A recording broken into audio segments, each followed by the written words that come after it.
얼마 전에 가깝게 지내는 목사님들 이렇게 부부 동반으로 모임이 있어서 식사 자리를 좀 함께하는 시간이 있었습니다. 저도 이제 식사를 하던 중에 이제 음료를 좀 마셔야 되겠다는 생각으로 이제 음료가 있는 쪽을 이제 찾아갔는데, 한쪽에는 이제 그 탄산음료가 있었고 한쪽에는 이제 과일 주스가 이렇게 좀 진열이 되어 있더라고요. 우리가 아는 것처럼 탄산음료는 이렇게 기계로 해서 자기가 이제 컵으로 이렇게 뽑아 먹게 돼 있었고, 그 옆에 있는 이제 그 과일 주스는 투명한 유리병으로 이렇게 몇 개가 진열이 되어 있더라고요.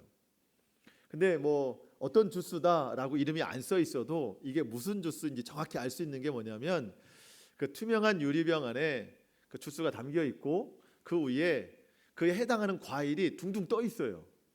뭐 어떤 거는 통째로 떠 있고 어떤 거는 좀 이렇게 막 조각조각 나 있어서 막 떠 있습니다. 그러니까 저는 이제 사과 주스를 마시려고 보니까 이제 사과가 그 주스가 이렇게 주스 위에 둥둥 떠 있는 거예요.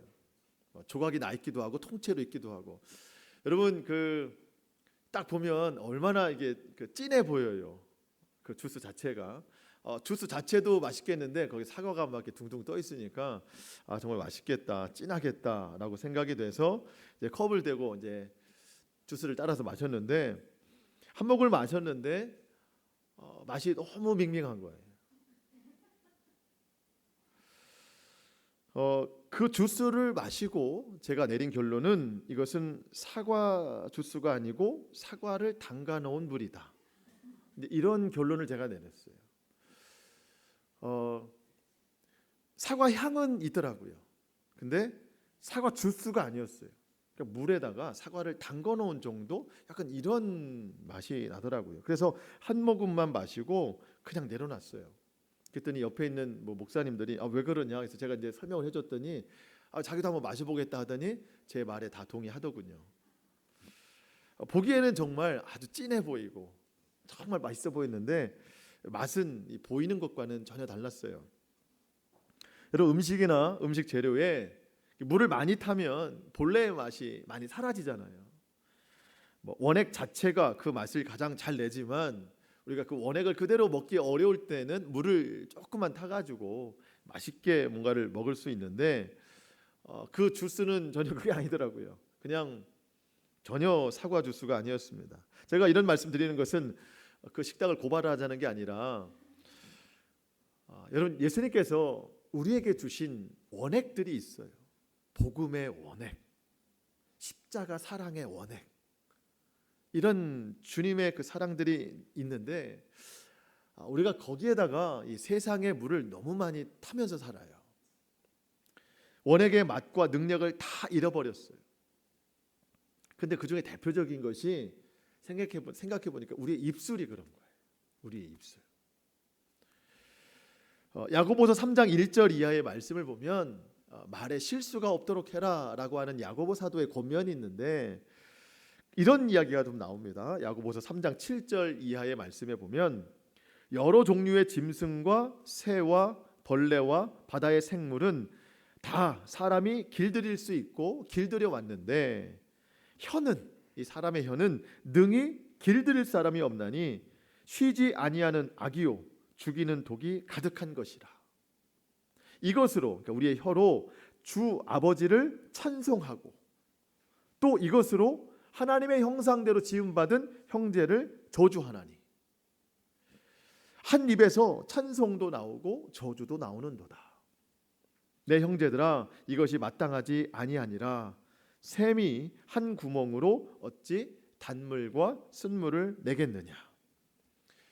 여러분, 예수님께서 우리에게 십자가 복음, 그 원액을 우리에게 주셨어요. 마음에 주셨어요. 삶에 주셨습니다. 그럼 우리의 입술로 감사와 찬송으로 그것을 흘러내보내야 돼요. 그런데 우리에게 주신 은혜의 복음, 십자가 사랑, 여기에다가 세상 물을 많이 탔어요.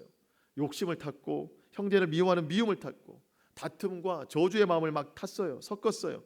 그랬더니 예배 시간에는 찬송도 나오지만 또 삶에서 가끔 감사도 나오지만 내 마음에 미움이 가득할 때는 저주도 나오고 막 미움도 나오더라는 겁니다. 또 오늘 예수님께서 본문에서 말씀하시는 비판이 그렇게 많이 나오더라는 거예요. 여러분, 한 샘에서 단물과 쓴물이 나올 수 없잖아요. 한 입에서 여러분 찬송과 저주가 나올 수 없다는데 참 우리는 그렇게 살고 있어요. 제가 한번 묵상하면서 또 생각해 봤는데 하나님께서 우리에게 주신 은혜, 또 사랑, 말씀, 복음 이런 가장 강력한 이 능력들이 있는데 이 엄청난 것들을 가장 쉽게 가장 간단하게 무너뜨리고 잃어버리게 하는 방법이 있다면 그것은 내 입술의 비판이더라고요. 여러분 내 입술에서 비판이 나온다. 이거는 단물입니까? 쓴물입니까? 사실 쓴물이죠. 쓴물입니다. 단물이 나오던 내 입술이다도 쓴물이 한번 나오면 더 이상 단물의 셈이라고 말할 수 없어요. 어느덧 내 마음은 쓴물의 근원이 되고 그것이 내 입술을 통해서 흘러나오게 되는 거예요. 여러분 입술의 문제 같지만 사실은 마음의 문제예요. 마음이 근원입니다. 여기에서 흘러나오는 거예요. 내 마음에 미움과 저주 또 비판이 고여 있기 때문에 그것이 그대로 입술로 흐르게 되는 겁니다. 여러분 정말 이것은 안타까움을 넘어서 무서운 일이에요. 예수님은 오늘 우리에게 분명하게 말씀하십니다. 비판하지 말라. 비판하지 말라. 우리 성경에는 비판받지 아니하려거든 너희도 비판하지 말라 이렇게 나와 있는데 헬라어 원어 성경에 보면 비판하지 말라부터 나와 있어요. 아주 강력한 메시지예요. 명령형입니다. 남을 비판하는 것은 내 영을 병들게 하는 가장 빠르고 쉬운 방법이에요. 오늘 이렇게 예배를 통해서 또 말씀을 통해서 나에게 주시는 하나님의 은혜가 있더라도 내 입술의 비판 하나로 그 은혜에다 다 물을 타버리는 거예요. 그런데 문제는 이러한 비판이 시작보다 나중이 더 무섭더라는 거예요. 처음에 여러분 왜 비판합니까? 상대방이 잘못된 것을 내가 판단하는 거예요. 옳지 않다고 여기는 거예요. 내 옳은 생각을 전하는 거고 상대방의 잘못을 지적하는 거예요. 바르게 고쳐보자는 생각입니다. 그런데 그럴수록 내 눈에 들보는 보지 못해요. 내 잘못은 생각하지 않아요. 갈수록 남의 잘못만 더 잘 보입니다. 어느덧 내 마음속에 가득 채워진 내 죄를 보는 날이 있어요. 너무 많이 쌓여있기 때문에 감당되지 않아서 내 스스로 무너지고 낙심하고 좌절해요. 내가 하는 것 같지만 사탄이 나를 그렇게 만드는 것이죠. 그때 우리는 영이 가장 쉽게 무너지고 심각하게 무너지는 걸 경험하게 됩니다. 그래서 우리는 당장 지금 사소한 어떤 비판이라도 멈춰야 돼요. 이것이 쌓이면 아주 큰 무거운 무기가 되는 거예요. 여러분 그래서 남을 비판하기 전에 이 복음의 거울 앞에 나 자신을 먼저 비춰봐야 됩니다. 내가 얼마나 큰 죄인인지, 정말 내가 누군가를 비판할 수 있는 자격이 있는 사람인지 우리가 한번 먼저 생각을 해봐야 돼요. 그래서 3절 4절 예수님이 이렇게 말씀하시거든요. 어찌하여 형제의 눈 속에 있는 티는 보고 내 눈 속에 있는 들보는 깨닫지 못하느냐. 보라, 내 눈 속에 들보가 있는데 어찌하여 형제에게 말하기를 나로 내 눈 속에 있는 티를 빼게 하라 하겠느냐. 여러분 이것이 사람의 습관이고 이것이 죄인의 행동이고 결국 이것이 바로 내 모습이에요. 내 눈에 들보는 보지 못하고 남의 눈에 티는 본다. 여러분 들보가 뭔가요? 이스라엘의 가옥 구조를 보면 그 나라는 뭐 우리나라처럼 막 튼튼하지는 않아요. 과거에는 더 그랬겠죠. 그래서 대부분 나무나 지푸라기가 과거에는 이제 집의 어떤 재료였어요. 큰 기둥 2개를 세웁니다.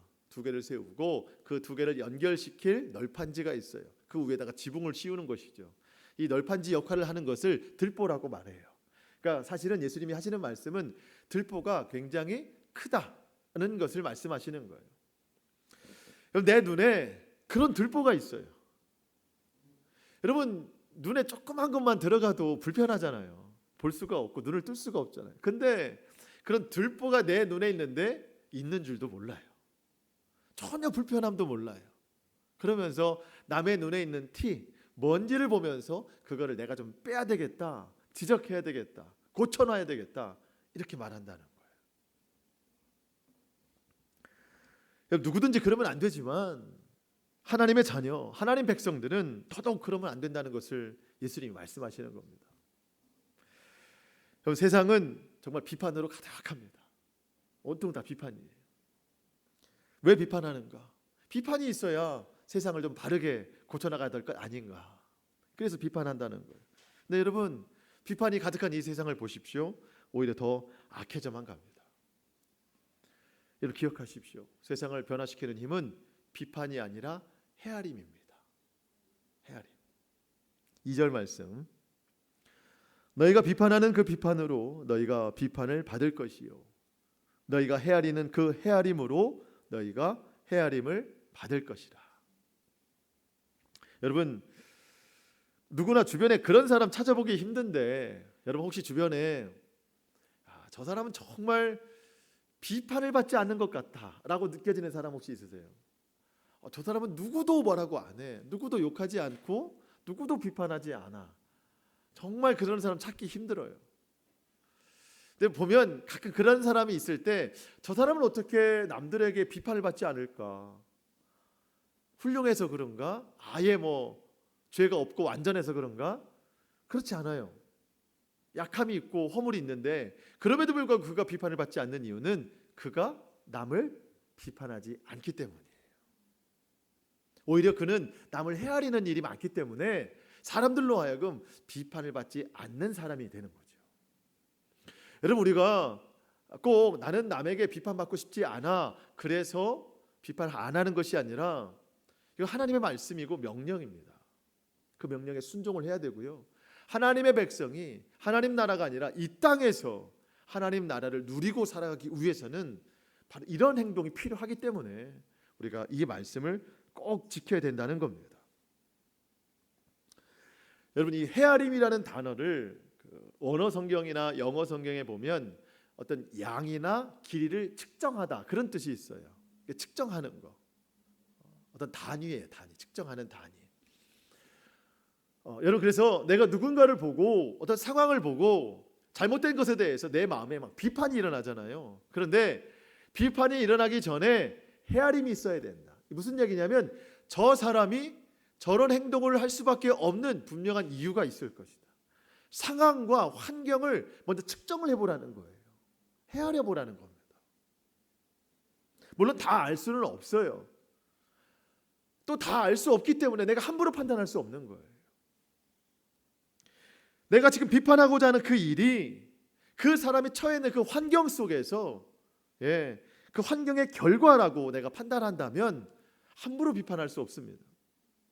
무엇보다 그 사람을 헤아리는 것도 있지만 내게 주신 하나님의 사랑 또한 헤아려야 돼요. 하나님의 십자가 사랑의 그 높음과 깊음, 넓이와 길이, 여러분 이것이 얼마나 큰가요? 하나님의 사랑은 바다를 먹물 삼아도 맞나요? 다 쓰지 못한다. 하늘을 두루마리 삼아도 다 기록하지 못한다. 여러분 거기에다가 내가 지금 비판하고자 하는 마음을 다 담궈버리는 거예요. 그 헤아림으로.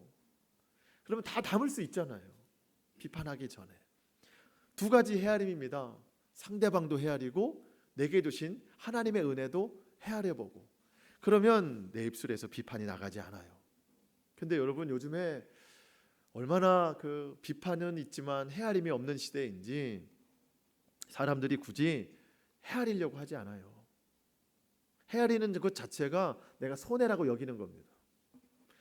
삶으로는 뭔가 이득을 취할 수 있지만 영적으로는 완전히 병들어 가는 겁니다. 비판만큼 내 영을 쉽게 병들게 하는 게 없어요. 세상은 헤아림이 없는 시대라고 하지만 하나님의 백성들은 여러분 주의 말씀을 따라가야 되지 않겠습니까? 그래서 내 마음에 특별히 내 입술에 당장 비판이 그치기 위해선 비판이 아니라 헤아림이 시작되어야 됩니다. 그 사람이 어떤 상황인가를 먼저 측정해 보는 거예요. 삶을 좀 돌아보고 특별히 내게 주신 주의 사랑을 헤아려 보는 겁니다. 인디언의 격언 중에 속담 중에 그런 말이 있다고 그래요. 그 사람의 신발을 신고 오리를 걸어보기 전에는 그 사람을 판단하지 말아라. 여러분 다른 사람의 신발을 신고 걷는다는 것이 쉬운 일이 아니잖아요. 여간 불편한 게 아닙니다. 그래서 그 사람의 신발을 신어보고 걷기 전에는 함부로 판단하지 말라. 그 삶을 함께 걸어보기 전에는, 그 삶을 지켜보기 전에는 그 사람에 대해서 함부로 말하지 말라는 거예요.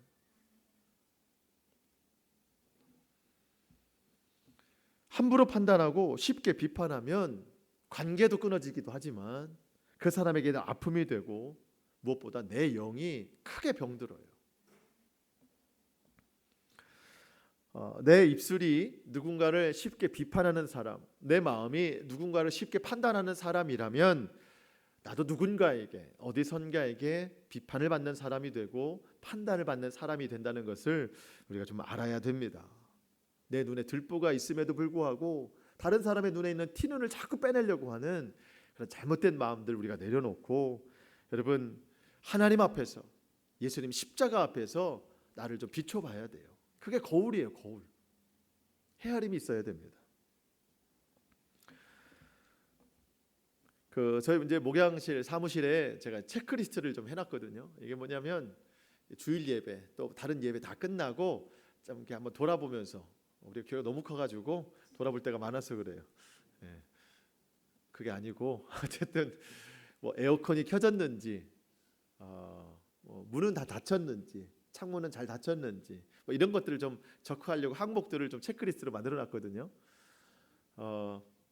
하나님이 우리 삶에서 이 땅에 우리가 살아가는 동안 하나씩 체크하면서 살아가야 될 영적 체크리스트를 우리에게 다 주셨다면 맨 위에 1번에 우선순위에 뭐가 있을까 한번 생각해 볼 때 저는 사랑이라는 단어가 적혀 있을 것 같아요. 사랑. 물론 믿음이 중요하죠. 근데 여러분, 하나님이 이 땅을 살아가는 우리에게 영적인 체크리스트를 주었다 하면 그것은 믿는 사람이죠. 믿음은 기본이 되겠죠. 그 믿는 사람에게 이 땅을 살아가는 동안 체크할 수 있는 것들이 있다 하면 맨 위에 사랑이라고 있을 것 같아요. 사랑. 이웃을 사랑하느냐, 형제를 사랑하느냐. 여러분, 이게 체크가 안 되면 다음 단계로 넘어갈 수가 없어요. 여러분, 헤아림이 뭔가요? 사랑입니다. 그 사람을 사랑하지 않고는 헤아림이 있을 수가 없어요. 비판하지 않는다? 이것 또한 사랑에서 출발해야 됩니다. 사랑이 체크가 돼야 비판하지 않고 헤아릴 수 있는 겁니다. 하나님의 사랑은 받지만 그 사랑을 나누지 않는 사람들을 예수님은 외식하는 자여 이렇게 말하고 있어요. 5절 말씀. 외식하는 자여, 먼저 내 눈 속에서 들보를 빼어라. 그 후에야 밝히 보고 형제의 눈 속에서 티를 빼리라. 외식하는 자여, 하나님 사랑 받았지만 그 사랑 나누지 않는 자여, 네 눈 속에 들보가 있지만 남의 눈에 티눈을 자꾸 빼는 그 외식하는 자여, 주님이 싫어하는 사람이에요. 온전치 못하다고 말씀하십니다. 여러분, 내 눈에 들보가 있는 상태에서 남의 눈에 티눈을 보고 빼라고 하는 것은 외식입니다. 근데 여러분, 내가 십자가 앞에서 나를 비춰보고 내 눈에 들보를 먼저 빼내고 하나님 앞에 온전한 회개를 하고 그 다음에 깨끗한 눈으로, 맑아진 눈으로 상대방의 티를 빼라고 하는 것은 사랑의 권면이에요. 그 사람에 대해서 권면하는 거예요. 이 외식이냐 권면은 큰 차이가 있습니다. 나부터 하나님 앞에 정결해져야 되는 겁니다. 예수님은 앞에 있는 사람이 무조건 다 잘못해도 그냥 다 눈 감아줘라, 내버려둬라 하시는 말씀이 아니에요. 그냥 무조건 비판하지 말아라, 이게 아니에요. 여러분, 올바른 분별이 있어야 됩니다. 올바른 판단을 하고 정말 이 사람이 잘못된 것이 있으면 권면해 줄 수 있어야 되는데, 사람들 대부분이 다 남들의 눈에 티눈만 보고 그렇게 한다는 거예요. 내 눈에 먼저 들보를 먼저 제거한 다음에 사랑의 마음으로 상대방의 티눈을 제거해야 된다는 거예요. 먼저 내 눈에 있는 들보를 하나님 앞에 온전한 마음으로 회개하면 주님은 용서하십니다. 그리고 내 마음에 사랑의 마음을 회복시켜 주십니다. 그 마음으로 권면할 수 있어야 된다는 거예요. 야고보서 3장 13절 말씀에 너희 중에 지혜와 총명이 있는 자가 누구냐? 그는 선행으로 말미암아 지혜의 온유함으로 그 행함을 보일지니라. 사람들은 자기가 지혜롭고 총명하다고 해서 자기 지식, 자기 생각을 가지고 남을 판단하고 비판하고 분별하기 시작합니다. 그러니까 자기 입장 생각 안 하고 남만 보고 얘기하는 거예요. 지혜롭다, 총명하다. 근데 야고보 사도가 뭐라고 말하나요? 너희 중에 진짜 지혜와 총명이 있는 사람이 누구냐? 그 사람은 그 가지고 있는 지혜를 온유함으로 나타내는 사람이다. 여러분, 온유함은 나를 먼저 돌아보는 거예요. 예수님 앞에 나를 먼저 비춰보는 거예요. 내 잘못을 먼저 회개하는 거예요. 깨끗한 심령으로 상대방에게 베푸는 것. 그것이 온유함이죠. 이게 여러분 진짜 지혜롭고 총명한 사람입니다. 여러분, 저와 여러분 앞에 놓여 있는 영적인 숙제들이 참 많지만 오늘 이 말씀 정말 잘 듣고 순종해 나갈 수 있기를 축복합니다. 여러분, 우리 정말 비판이 많잖아요. 여러분, 우리의 입술이 떨어지는 순간, 비판이 나가는 순간 우리에게는 쓴물이 나가는 거예요. 정말 우리의 영이 약해지기 시작하는 거예요. 우리가 이것을 정말 잘 듣고 순종해 나가야 됩니다. 근데 예수님은 모든 것에 대해서 이렇게 하라고 말씀하시지는 않았어요. 진리를 벗어난 것에 대해서는 아주 단호해라. 그때는 헤아림이 없어야 된다. 이런 말씀도 하셨어요. 그게 여러분 6절 말씀이에요. 6절 말씀. 이 말씀을 좀 잘 분별해야 되거든요. 6절 말씀 한번 같이 읽어보겠습니다. 시작. 거룩한 것을 개에게 주지 말며 너희 진주를 돼지 앞에 던지지 말라. 그들이 그것을 발로 밟고 돌이켜 너희를 찢어 상하게 할까 염려하라. 아멘. 여러분, 너희 거룩한 것, 진주, 이것을 개나 돼지에게 던져주지 말아라. 여러분, 거룩한 것을 개에게 준들 개는 그것을 알아보지 못해요. 진주를 돼지에게 주면 먹지 못해서 버려버리잖아요. 거룩한 것 진주는 복음입니다. 복음. 이 복음 앞에서는 그 어떤 것도 타협할 수 없다는 겁니다. 복음이 받아들여지지 않는데, 구원이 받아들여지지 않는데 그것까지 내려놓으면서 헤아리지 말라는 거예요. 예수님이 12제자를 선택하시고 둘씩 짝을 지어서 각 마을로 집으로 들여보내셨습니다. 보내실 때 아주 강력하게 또 그들에게 주장하신 말씀, 단단히 일러주신 말씀이 있어요. 어느 집에 들어가든지 어느 마을에 들어가든지 그 마을에 들어갈 때, 집에 들어갈 때 평안을 빌어줘라. 샬롬을 외쳐줘라. 이 마을에 샬롬이 있기를 바랍니다. 이 집에 샬롬이 있기를 바랍니다. 그 샬롬, 평안을 받을 만한 마을, 받을 만한 집이면 하나님의 평안이 그 집에 들어갈 것이고, 그 집이 완악해서 하나님의 평안이 들어가지 못한다면 그 빌어준 평안이 도리어 제자들에게 다시 돌아온다. 그러면서 덧붙여서 중요한 말씀 하나 해주셨거든요. 마태복음 10장 14절에 누구든지 너희를 영접하지 아니하고 너희 말을 듣지도 아니하거든 그 집이나 성에서 나가서 네 발에 먼지를 떨어버려라. 자, 샬롬을 외쳤어요. 그러면서 들어가서 예수님을 전했어요. 근데 그 집이 샬롬도 안 받고 예수님도 안 믿겠다는 거예요. 복음도 거절하겠다는 거예요. 그러면 그 자리에서 복음과 구원 내려놓지 말고 그 사람과 대화해라, 이 뜻이 아니라 그 집이 예수님, 구원, 복음을 받아들이지 않거든 그 즉시 나오라는 거예요. 그러면서 신발을 벗어서 먼지를 털어버려라. 이것은 유대인의 전통입니다. 이들의 방문이 그 집과 상관이 없다. 신발에 먼지를 털어버려라. 복음을 전하는 것은 우리 몫이지만 받아들이지 않는 건 그들의 몫이에요. 거기에서부터 비굴하게 복음 내려놓고 구원 내려놓고 그렇게 할 필요는 없다는 겁니다. 하지만 참 분별이 필요해요. 그렇죠? 분별이 필요합니다. 어느 선까지 나가야 되는 건지, 어느 정도까지 우리가 복음을 전해야 되는지는 참 정확한 분별이 필요한데 이게 우리가 알 수가 없어요. 예수 믿는 게 쉬운가요? 어려운가요? 어렵습니다. 정말 어려워요. 비판하지 말라. 지난주 염려하지 말라 하셨는데 여러분 한 주간 동안 염려 없이 살으셨어요? 더 많죠. 염려 없이 살라는 말씀을 들으니 더 염려가 생겨요. 그걸 못 지키니 또 하나의 염려가 생기고. 비판하지 말라. 오늘 말씀 듣잖아요. 집에 가면은요, 오늘 말씀 뭐 들었냐고 또 비판하기 시작해요. 우리는 이 자체가 또 약함거리가 되는 거예요. 정말 지키기 힘들어요. 어느 것까지가 헤아림이고 어느 것까지가 신발을 떨어버려야 되는지도 분별이 잘 안 돼요. 그래서 우리는 주님의 말씀을 들어야 되는데 주님이 우리에게 하시는 말씀이 그거예요. 그래서 힘들고 어려우니까 구하고 찾고 두드려라. 구하고 찾고 두드려라. 7절 말씀입니다. 구하라 그리하면 너희에게 주실 것이요 찾으라 그리하면 찾아낼 것이요 문을 두드리라 그리하면 너희에게 열릴 것이니. 여러분, 우리가 너무 쉽게 비판해요. 하지만 이 비판의 결과는 나에게 너무 참혹한 결과입니다. 헤아림이 맞다는 거예요. 근데 이 헤아림을 헤아리기가 너무 힘들어요.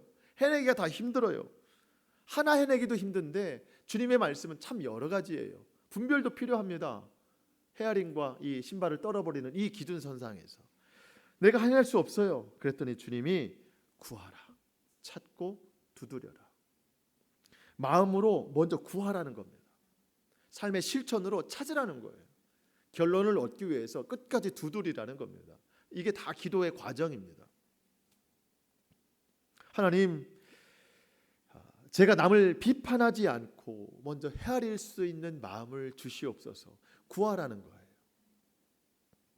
제 눈에 들보를 먼저 보게 하옵소서. 이거를 빼내고 남의 눈에 있는 티눈을 사랑의 권면으로 하게 하옵소서.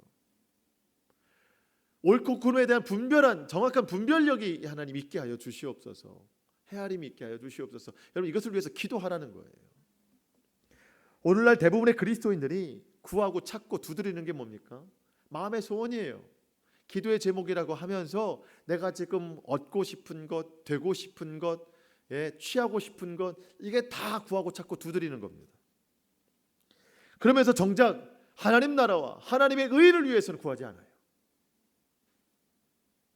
비판하지 않기 위한 입술을 달라고는 기도하지 않아요. 헤아릴 수 있는 마음을 달라고는 기도하지 않아요. 하나님 나라 백성으로 바르게 살아가는 이 가르침에 대해서는 여러분 우리가 구하지 않습니다. 여러분, 구하고 찾고 두드리라. 왜 이 말씀이 비판과 남에게 대접받고 싶은 대로 대접하라 이 사이에 있을까요? 여러분, 이것은요 우리의 삶의 어떤 필요에 대해서 구하라는 말씀이 아니에요. 이미 그것에 대해서는 하나님이 너에게 필요한 것을 이미 다 아신다. 이미 다 아시는 것에 대해서 어찌 주님이 다른 말씀 또 하시겠어요? 다 아시는데. 비판하지 않기 위해서 구하라는 겁니다. 헤아림이 뭔가를 찾으라는 거예요. 안 되는 것에 대해서 끝까지 두드리면 하나님이 열어주신다는 거예요. 할 수 있도록.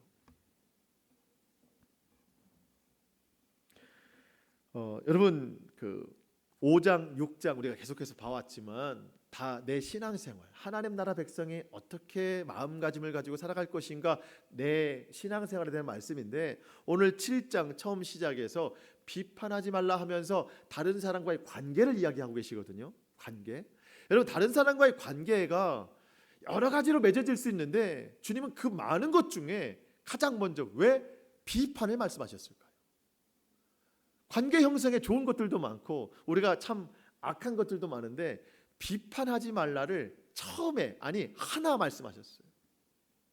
왜 그런가요? 내게 주신 하나님의 말씀, 하나님의 나라를 살아가는데 그 하나님의 나라를 가장 쉽게 잃어버리는 게 비판이라는 거예요. 여러분, 우리의 입술을 띄는 게 어려운가요? 쉬운가요? 쉽습니다. 그냥 순식간이잖아요. 잠깐이면 내 입을 띨 수 있어요. 입을 띄는 순간 내 입에서 비판이 나간다? 그러면 하나님 나라가 사라지는 거예요.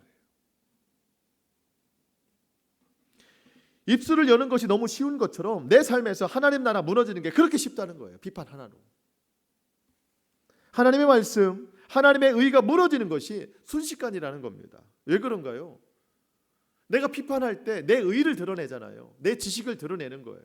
하나님은 하나님 나라 의의를 구하라고 말씀하셨는데 전혀 그것과 상관없이 내 기준을 이야기하고 상대방을 비판하거든요. 그러면 하나님의 의의는 내 속에 거하지 않아요. 하나님 나라가 무너지는 거예요. 아주 쉽게, 제일 간단하게.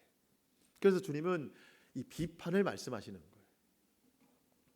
이것에 대해서 우리가 늘 구하지 않으면 우리 너무 쉽게 넘어지고 무너집니다. 근데 그것이 얼마나 큰 아픔인지도 모르고 살아요, 우리는.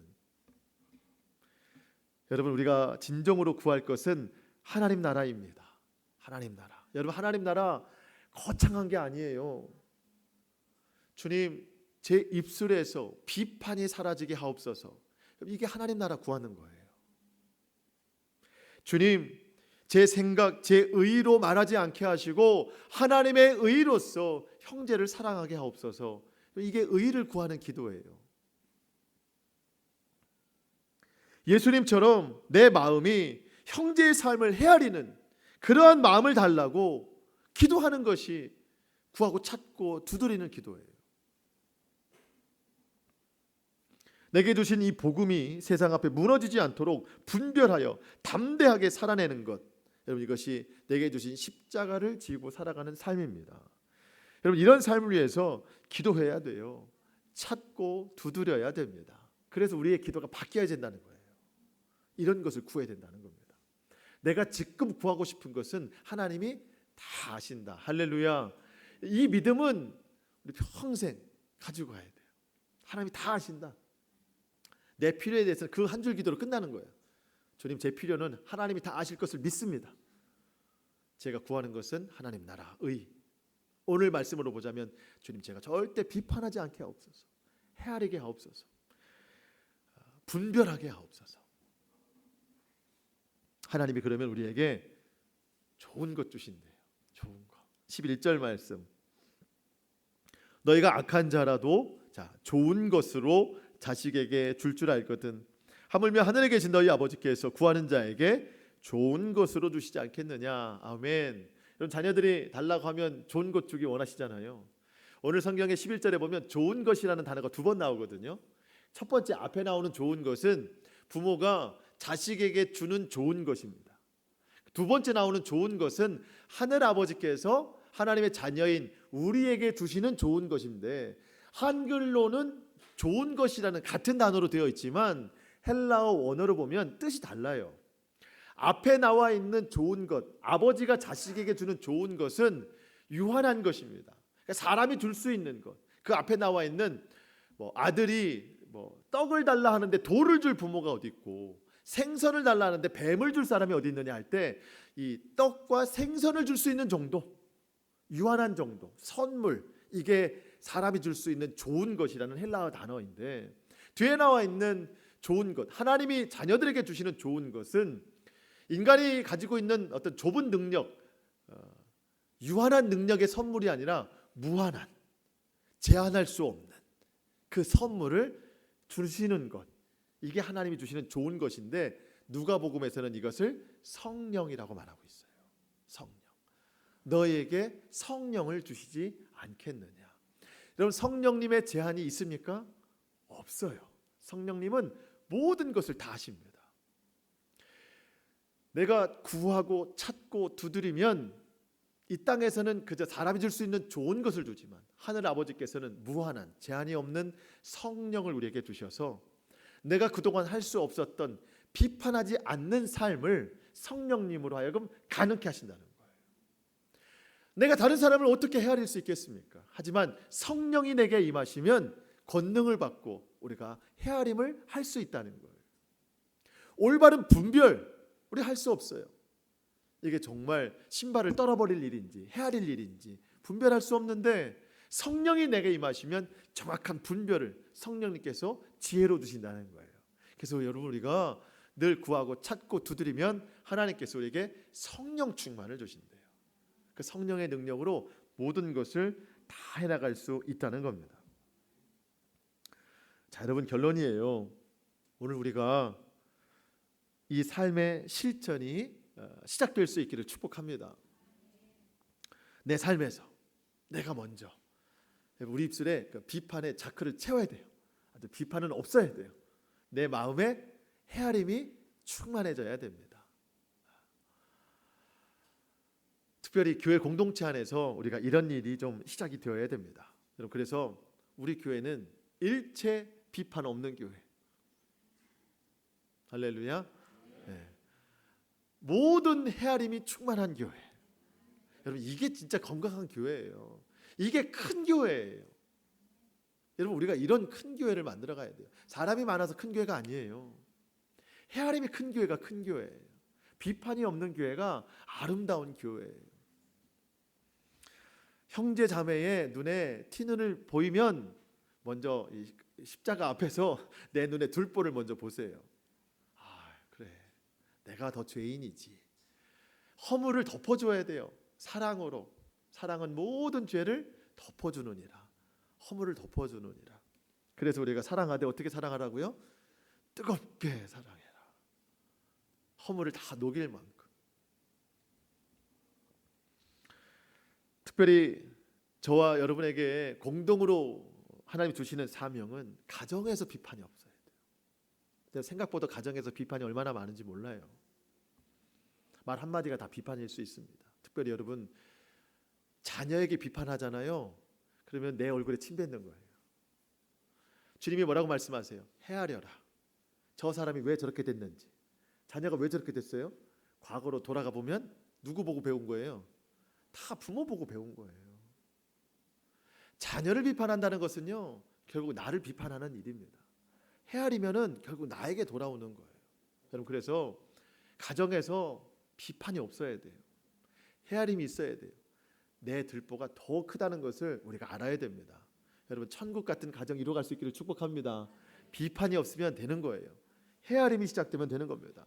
우리 주변에 얼마나 비판이 많은지 몰라요. 비판받지 아니하려거든 너도 비판하지 말라. 왜 비판이 많은가요? 너도 나도 비판해서 그러는 거예요. 이 비판을 끊어낼 수 있는 힘은 헤아림이에요. 헤아림. 헤아림으로 딱 한 번만 끊어내면은요, 비판이 돌지 않아요. 비판이 돌지 말게 하고요, 예수의 피가 돌게 해야 돼요. 건강한 사람은 혈액순환이 잘 되잖아요. 이 시대가 건강하려면 예수의 피가 잘 돌아야 돼요. 영적 혈액순환이 잘 돌아야 돼요. 그러려면 내가 헤아림이 있어야 돼요. 내가 헤아리면 나쁜 피, 비판이 사라지고 헤아림이 돌기 시작하거든요. 그러면은요, 내 주변이 건강해집니다. 우리부터 그 실천을 해야 되는 거예요. 예수님은 이 모든 결론의 말씀을 12절로 주십니다. 그러므로 무엇이든지 남에게 대접받고자 하는 대로 너희도 남을 대접하라. 이것이 율법이요 선지자니라. 결국 사랑하라는 얘기예요. 사랑. 사람은 누구나 마음속에 자기 중심적인 것이 있고 표현은 안 해도 대접받고자 하는 마음이 다 있습니다. 하나님의 자녀들은 그 마음을 스스로 헤아려 보라는 거예요. 나도 그런 사람이다 하면서 내가 그런 사람이기 이전에, 받고 싶기 이전에 그만큼 남을 대접하라는 거예요. 남을 사랑하라는 거예요. 이것이 구약의 율법으로 시작돼요. 예수님으로 끝맺는 하나님의 뜻이라는 겁니다. 여러분, 우리 안에 악한 것이 얼마나 많은지 몰라요. 어쩌면 지금도 비판의 입술이 막 우리 가운데 있을 수도 있어요. 하지만 이것을 다 끊어내야 됩니다. 선한 것을 위해서 힘쓰는 삶이 되어야 됩니다. 참 감당하기 힘든 삶이 맞아요. 그래서 주님은 구하고 찾고 두드리라고 말씀해 주셨습니다. 그러면 하나님께서 성령을 우리에게 보내주셔서 그 성령으로 다 감당할 수 있게 하신대요. 여러분, 내 입술이 또 비판으로 입이 좀 이렇게 또 이렇게 움직이려고 하거든, 기도하세요. 정확한 분별을 위해서 또 기도하시면 하나님께서 우리에게 성령을 선물로 주실 줄 믿습니다. 그래서 나와 내 가정, 교회 공동체, 내 주변의 모든 삶이 주의 보혈로 흐르는 가장 아름답고 건강한 공동체와 삶이 될 수 있기를 주님의 이름으로 축원합니다. 아멘. 기도하시겠습니다.